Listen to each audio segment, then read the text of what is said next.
আসসালামু আলাইকুম। বিকেল দিকে একটু বাইর হইলাম ঘোরার জন্য মোটরসাইকেলটা নিয়ে। 10 পায়ের উদ্দেশ্যে রওনা দিলাম। দেখি প্রচুর জ্যাম। কিছুক্ষণ আগাইলাম, তারপরেও দেখি জ্যাম। স্যারেরা বললাম যাওয়ার দরকার নাই, বাদ দেন, আমরা এই বাঁশবাড়ি যাই। এই কথা বলাতে উল্টা আর একটা জারি খাইছি। পরে আর কি করব, যে কথা সে কাজ, গরিবের কথা বাঁচি হইলে বলে। সামনে যাওয়ার পরে দেখি আরও জ্যাম।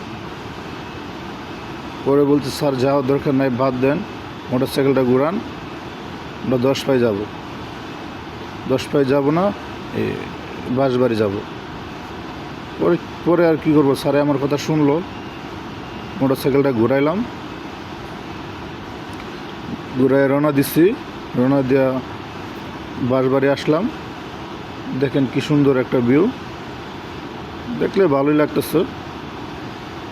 আপনাদের যদি ভালো লাগে এই বাঁশবাড়ি আসবেন, ভালো লাগবে।